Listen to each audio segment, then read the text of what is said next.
viewers, and welcome to another episode of Talk the Talk. I'm Desh Balay-Birchin and I am your host.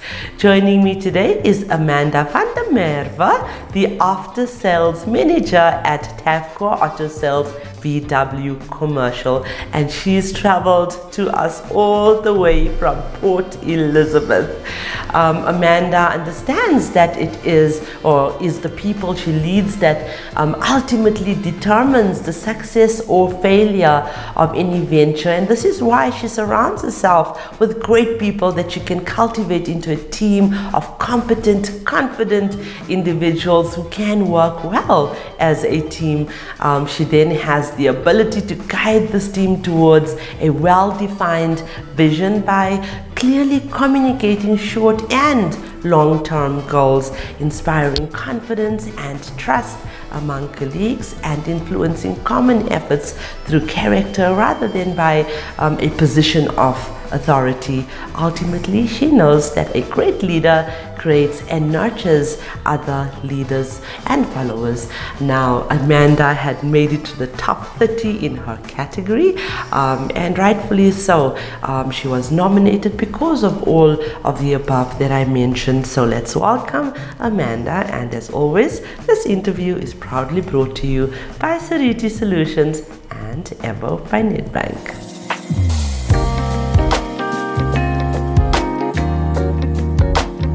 Hello, Amanda. Hi, welcome. Thank you so much for coming all the way from PE. Was it a good flight? Yes, it was. I think you and your sales team had a ball on the plane. No, we did.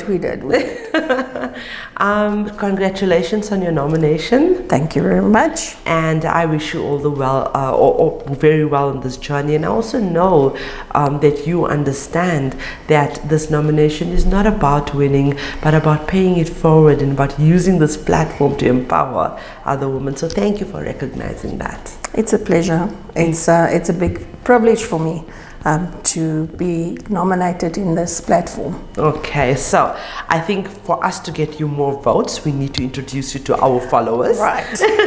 So tell our viewers, our followers, more about yourself and your journey in the nurturing trade.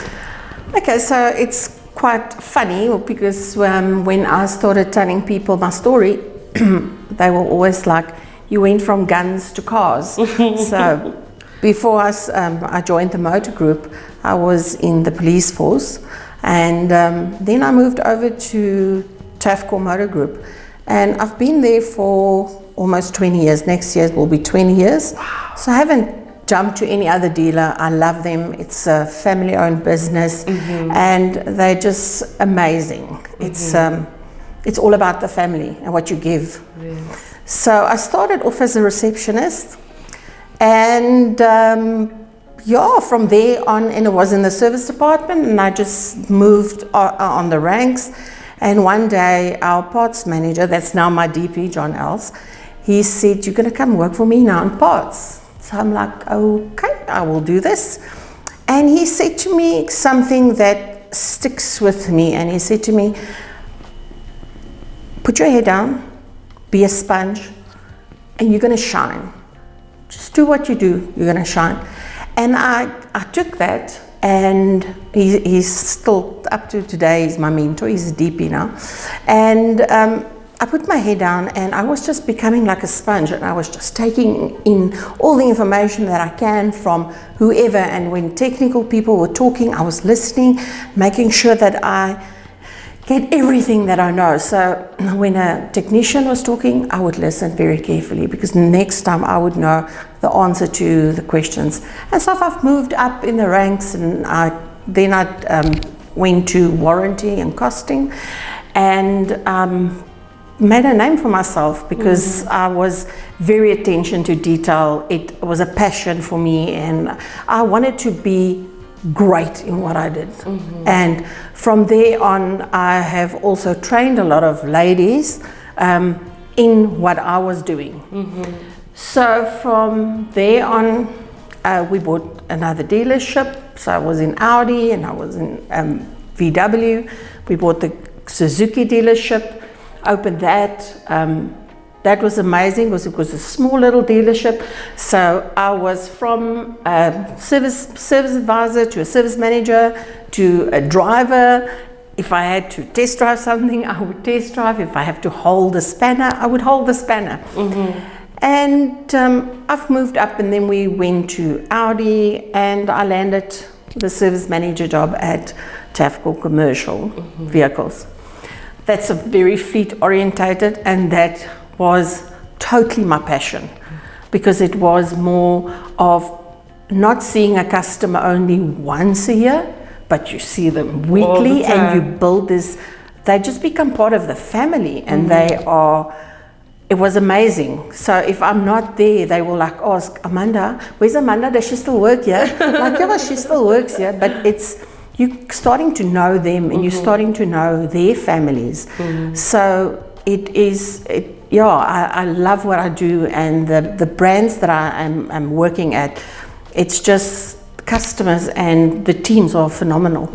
What I love about what you said earlier on was you have actually qualified technicians under you.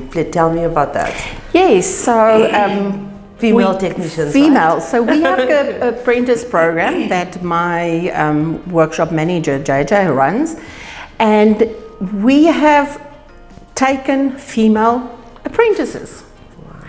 So we've actually qualified one, and she was in 2018, Zuki. She was Misa Woman of the Year. So awesome. That was an amazing achievement for her and for the company to show that a woman can do that job. It isn't just for a man. And currently I have a new apprentice on Giswe that's coming in on my Suzuki side, and she's doing phenomenal. And I love her there. Love it. So in under me, I've had about 4.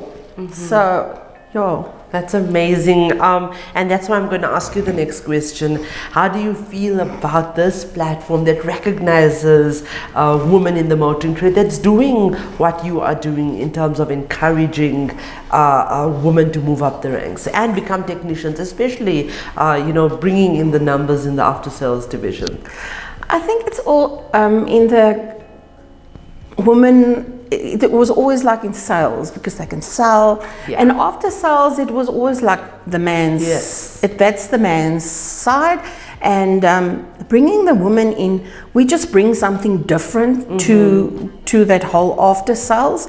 We mothers, so we know how to care, and we know how to multitask, and what you guys are doing and promoting women in the motor industry, it's phenomenal. I love it, because when I was younger, like I told you previously, we didn't know about the motor trade and becoming a technician, because that was just for guys.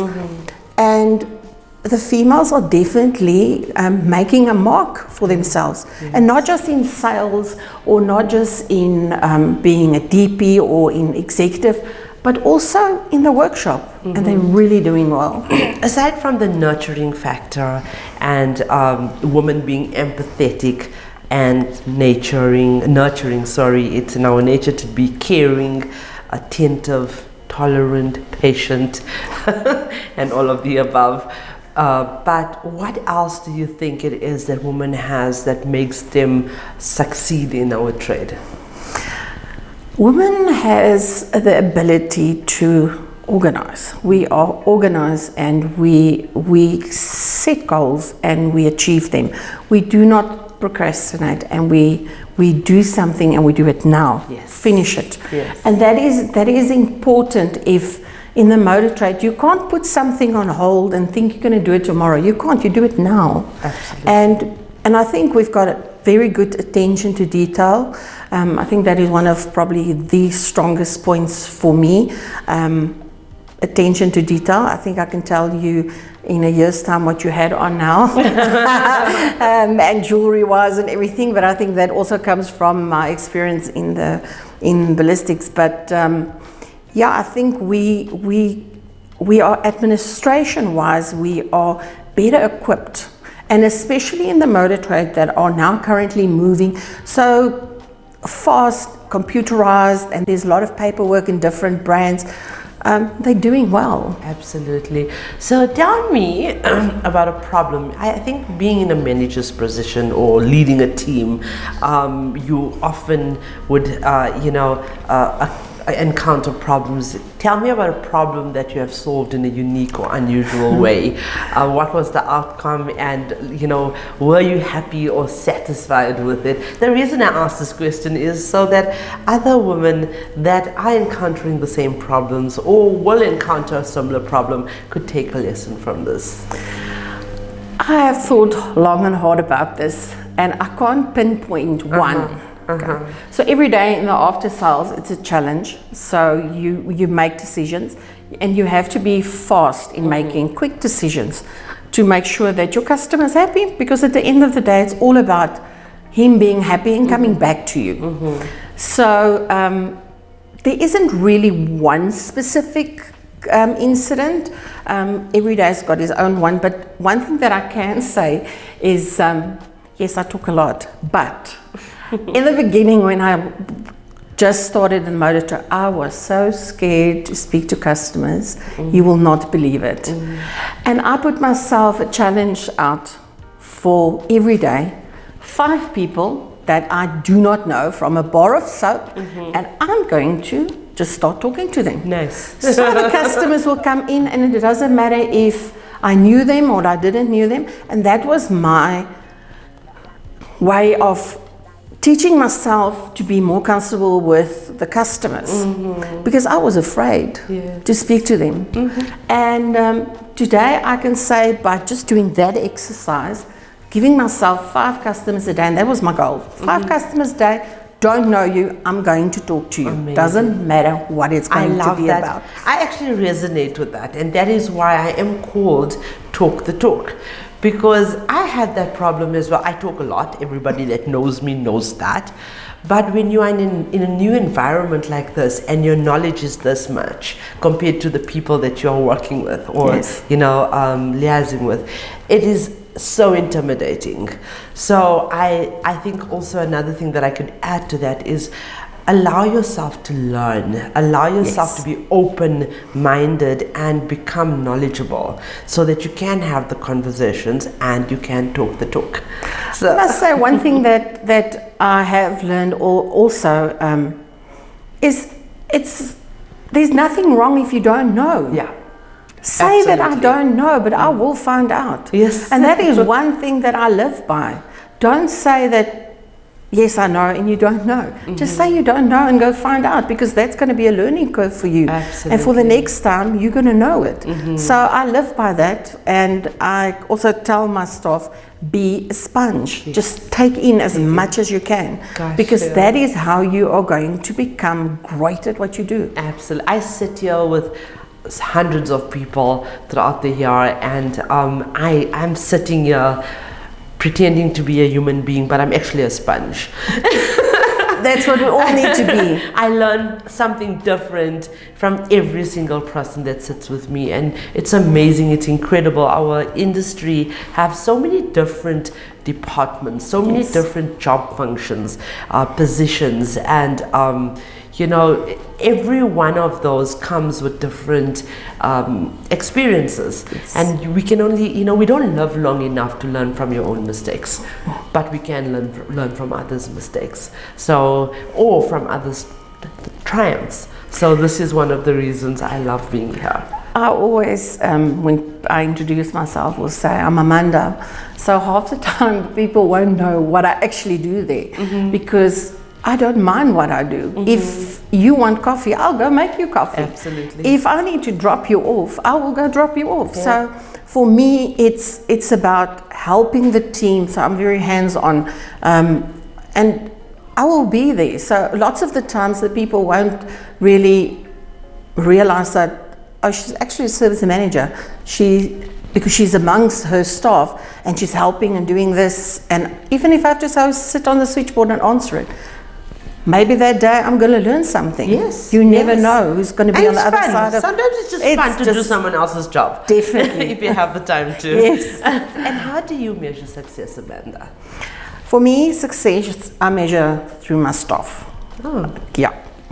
How they grow, what they are going to succeed.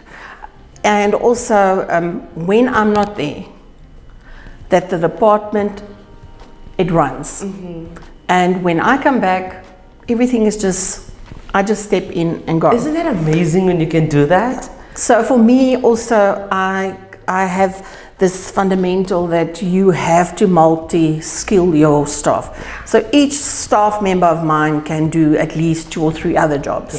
Yeah. So that you can move around. So for me, it is what my staff achieves. Right. Because without them, I can't achieve, and I won't be sitting here. Yes, there's no I in team. That's not a cliche. Nope. What's your management style like? Okay, so my management style is hands-on. I like being in the mix, knowing what's happening on the floor. I've got an open door policy. You can come in anytime. If it is personal, if it's business, I'm there for you. Yes. And then, I'm like a mother to the technicians. I'll sew their pants if they don't have someone to do it. I have done that in the past. They're just part of me. I spend most of my time at work. Yes. I actually see them more than I see my family. So they are my family as well. It's so amazing that I have no say in who sits here, who gets nominated, and I get to interview such phenomenal women. And then I just like to say thank you to the person that nominated her, because this is the caliber and the character of women that we are looking for. Women that, I want a boss that will sew my pants for me. That's amazing. It speaks volumes about who you are and the type of person you are. Well done. Any words of advice though for a young woman that wants to join the trade? Need to know that you need to be passionate. Yes. That must be a passion for you. Don't go there and think it's going to be a paycheck. That is a bonus. But be passionate and find your spot in the sun. Because if you are passionate at what you do and you love what you're going to do, you are going to succeed. You are going to. Absolutely. Sorry, you wanted to add to that? No. What does Amanda like to do for fun? Amanda looks like work. No, not at all. I love spending time with my husband and my boys. So we are campers. So we love going into bavillons in the bush and camping. So I'm a mother of nature. That's why my son is also studying in the nature. And my husband and I are both tennis players. But so I had a backup, so I'm a little bit off the tennis court for a couple of years now, but hoping to go back soon. And that's actually how we met, on the tennis court. Oh wow! So I like that, and I like He's a sewing. policeman, right? Yes, he's in the bomb squad. Bomb squad. Wow. And then I like sewing and just being creative and spending time with my boys. Tell me a little bit about PE, its people and the culture. I heard everyone is really friendly. Haven't been there. We are going to be in PE in September. Very excited to join forces to do a woman empowerment workshop there. But before I come to PE, warn me about it. Well, everyone's going to tell you that the wind blows extremely, but no, it actually doesn't if you stay there. You do not have a winter cupboard and a summer cupboard. You just have one cupboard. Okay. Because you've got all seasons in one day. But it's amazing city. It is really friendly. It's got such nice beaches and the beachfront, and just all in all, it's an amazing. And the communities they stand together and they help, and it's really just, I won't say anywhere else. Right. And what's the nice tourist attractions in PE? Oh, hey, we can open a travel show here. Hey, yeah, I have people from all over the country coming here.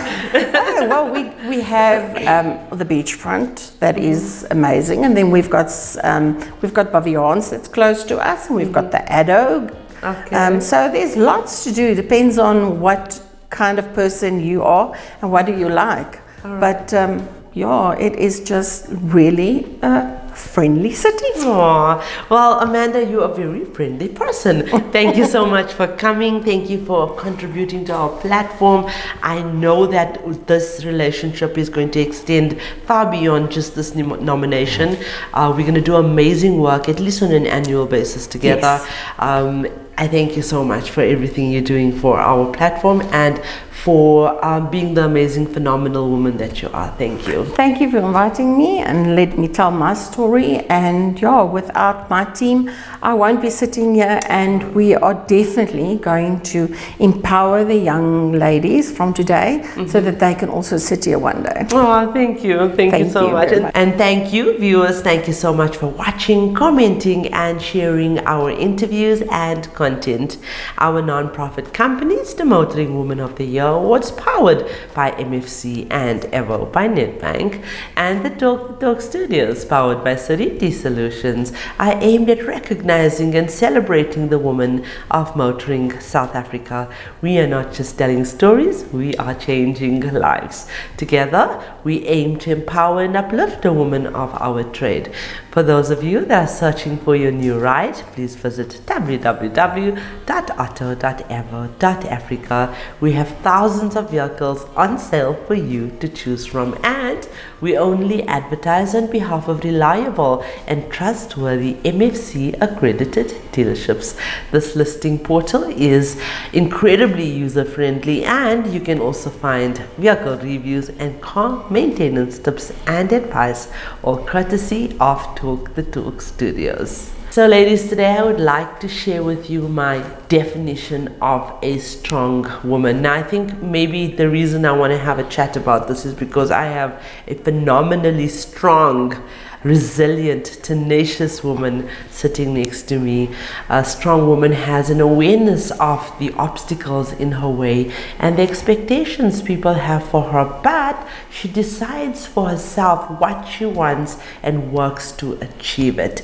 Furthermore, a strong woman is willing to find help or gain strength from supportive friends, family members, and mentors, despite the notion that women should be independent and do it all on their own. And on that note, I will always, as always, I'd like to remind you that the question should never be who's going to let me. It should always be who's going to stop me.